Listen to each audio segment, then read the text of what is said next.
जि ओनसोलफ्राव बिटिआरनि सिङाव थानाय जि ओनसोलफ्राव पिकनिक स्पट खुलिदों बियो मैया दाख्लै खुलिजानाय पिकनिक स्पट नङा। बियो सिगाङावबो दंमोन। सिगाङावबो बोसोर गोदानाव बोसोर जोबनाय समाव रायजो राजाफ्रा रंजाहैदों, देग्लायबो रंजाहैदों। नाथाय देग्लाय पिकनिक स्पटजों लोगोसे भैरबखुन्दआव नों जुवा जाबाय, नों चिरांनि लावथियाव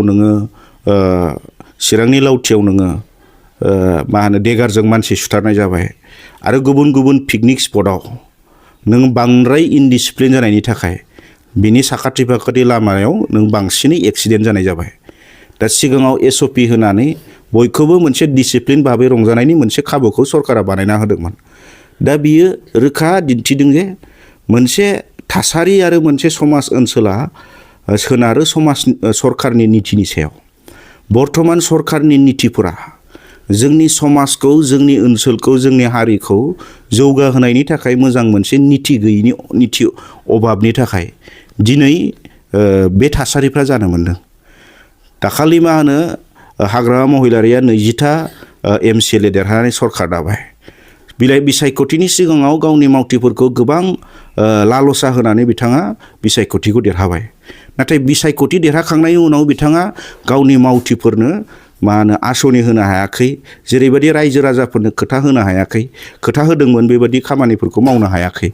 दिनै रायजो राजाफ्रा हाग्रामा महिलारिनाव थांनानै बा BTC सरकारनि खाथियाव थांनानै जे बिसायख'थियाव होनाय खोथाफोरखौ मोननो लुबैनानै बिथांमोना रायजो राजाफ्रा खावलायहैदों।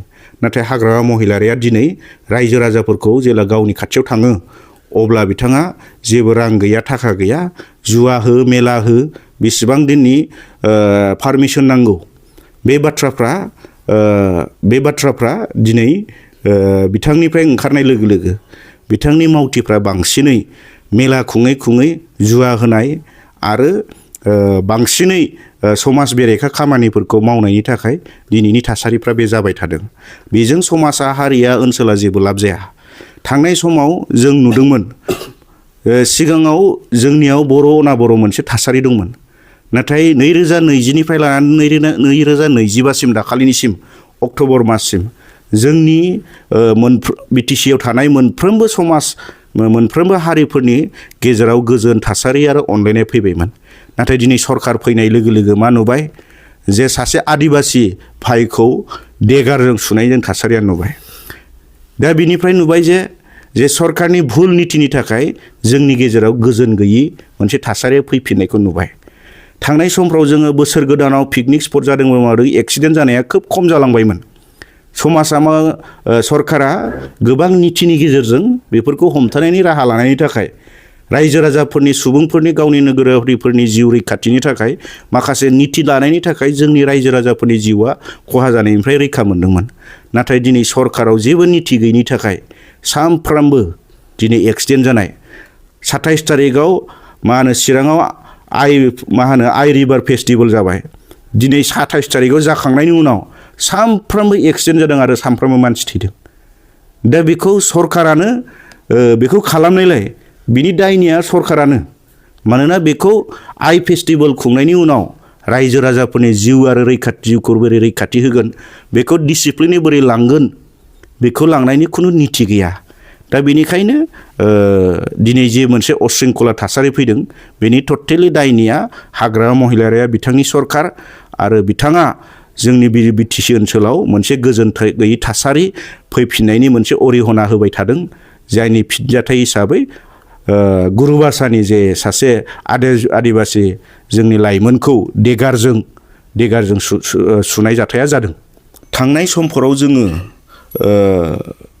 रंजानायजों लोगोसे गोदान बोसोराव जोङो लिटारेरि फेस्टिभेलनि गेजेरजों जोङो खन्थाइनि सरसा खालामोमोन, जेराव जोंनि थुनलाइ आरो हारिमु जौगानायनि थाखायबो जोङो सरसा खालामोमोन आरो बेखौ मुलुग दरबाराव लांनायनि थाखाय जोङो सरसा खालामोमोन। मुलुगनि गिदिर गिदिर खन्थाइगिरिफ्रा जोंनियाव फैनानै खन्थाइ सरसा खालामफैयो आरो जोंनि खन्थाइगिरि, जोंनि थुनलाइगिरिफ्राबो सरसा खालामो। थांनाय समाव जोङो जोंनि लाइमोनखौ गेलेमु बिथिङाव जौगाहोनायनि थाखाय नैबे समाव जोङो बड'लेण्ड CM कापनि गेजेरजों जों गेलेनायनि सरसा खालामोमोन, फुटबल गेलेयोमोन, जोङो नलेज फेस्टिभेल खालामोमोन। नाथाय दिनै जों मा सरसा खालामो? जुवा गेलेनायनि जों सरसा खालामो। हाग्रामा महिलारि सरकार फैनायनि उनाव दिनै मोनसेनि उनाव मोनसे समाज फोजोबस्रांनाय जोंनि ओनसोलखौ फोजोबस्रांनायनि जाथायफ्रा जों जाबाय थादों। जौ जुवा मेलानि थासारिफ्रा बांनायनिफ्राय बांदों। जोङो सरकार जाखांनायनि उनाव जों सालाकाटियाव रेलवे लामायाव जों बम होबाय। बे जाथाया सालाकाटियाव जादों, गुबुनाव मानो जायाखै? जोङो हाग्रामा महिलारिया सरकार फैनाय लोगो लोगो सोरखौबा अर थुज्लायनानै एसटि दाबिनाय आरो बेखौ होबथानायनि थासारि फैबाय।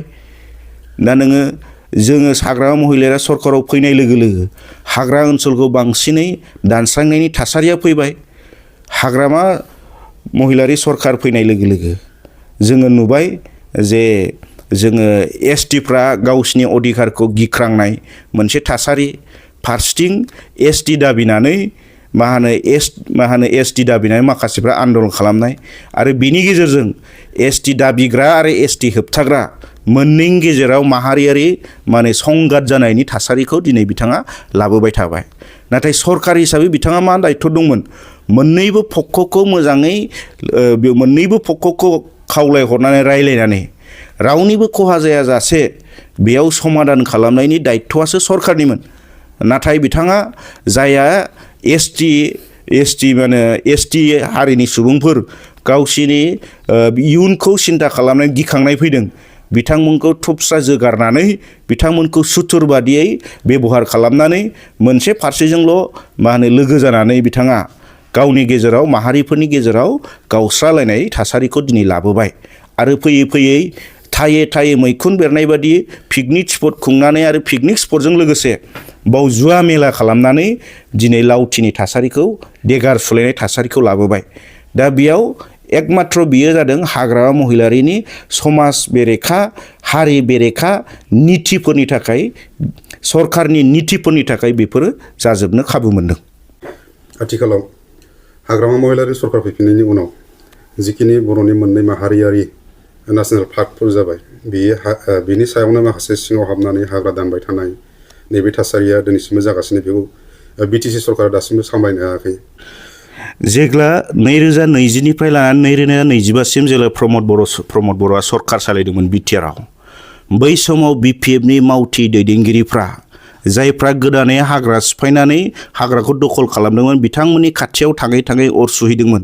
बिटिआर सुक्ति जाबाय, बे हाया जोंनिखा, बे हाग्राफ्राबो जोंनिखा, जों थानो मोनाबा सोर थानो मोनो बावलाय होननानै अर सुहैबाय थादोंमोन बिपिएफनि दैदेनगिरिफ्रा। बिपिएफनि चेयारमेन जानायनिफ्राय एक्स चेयारमेन जानायनिफ्राय प्राइमारि ब्लकनि दैदेनगिरिफ्रा गामि रायजो राजाफोरखौ अर सुबाय थादोंमोन जे गावसोर रां रुफा हरनानै हाग्रा सिफायहैनो थाखाय बिथांमोना अर सुबाय थादोंमोन। आरो बिनिनो दिनै बोलो मोननानै बिथांमोननि अर सुनायावनो बोलो मोननानै नै दाखालिनि सरलपारायाव जे लैहोर थांना हाग्रा सिफायनाय जाथाया दिनै बे बांसिनै जाफैदों। दा बेयाव टटेलि हाग्रामाया राजनितिक षड़यन्त्र दं होननाय बाथ्राया, बे राजनितिक षड़यन्त्रआ प्रमद बर'नि समाव जे बिपिएफनि माखासे दैदेनगिरिफ्रा खालामनायनि षड़यन्त्रनि फिनजाथाय दाखालिनिया। आरो बिथांमोननियाव दासिमबो नुयो जे गोबां दिनै खोनादों लाइमुथियाव निसिमानि एमसिएलए जेम्स बसुमतारिया बिसिबां 15 बिगाना बिसिबांबा सोरनावबा हा बाहायदोंनो। दा फरेस्ट भिलेजाव नोङो गुबुन फरेस्टनि नङि मानसिफ्रा हा बाहायनो हाया। दा जाथाया जुदि सैथोबा जेम्स बसुमतारिया लाइमुथियाव बोरै हा बाहायनो मोनखो? आरो सासे एमसिएलएआ जुदि लाइमुथि फरेस्ट ओनसोलाव गोदानै हा बाहायनाय लोगो लोगो बैयाव थाखानाय मानसिया बे हाखौ फाननानै गुबुनाव निस्सय बे गोदान हादान सिफायहैगोन। दा बिथांमोननि बे अर सुनाय आरो बिथांमोननि गोरोन्थि आरो गाज्रि सिन्ताधारानि थाखायनो जोंनि आबहावाया दंस जानाय थानाय लामाफ्रा जाबाय थादों। जोंनि आबहावाखौ दंस खालामनो थाखाय गोरोन्थि बुजिग्रा लाइमोनफ्रा जे बायजोनिफ्राय थुलुंगा होनायनि थाखाय बिथांमोना बांसिनै हाग्रा सिफायनो आवगायलांदों। आं खावलायगोन बिथांमोना जे नोंथांमोना दिनै गोदानै हादान सिफायहैबाबो सरकारा खुनु बेयाव हा होनो हानाय राहा गैया। 2006 मायथाइनि सिगां जायफ्रा दङ बिथांनो प्रमद बर' सरकारा फ्राय हा होबोजोबदों। आरो 2006नि उनाव गोदानै हादान सिफायनायाव खुनु सरकारा खुनु दैदेनगिरिया बाव हा होनो हाया। बेयाव खुनु आयेन गैया। बेनिखायनो नोङो हाखौबो मोनखायाबा बाव जोंनि आबहावाखौ दंस' खालामनानै जोंनि सम्पदखौ दंस' खालामहैनायनि हाबा मावनायनि खुनु गोनांथि गैया आरो बेजों जेबो लाब जानाय नङा होनना बुंदों। आं सानो जोंनि समाज सानसुमै सुबुंफ्रा बयबो बेखौ सानो, बेनिखायनो खावलायदों जाहाथे गोदानै जोंनि हादानफोरखौ सिफायनानै जोंनि मिथिंगायारि सम्पदखौ जाहाथे रावबो दंस' खालामा।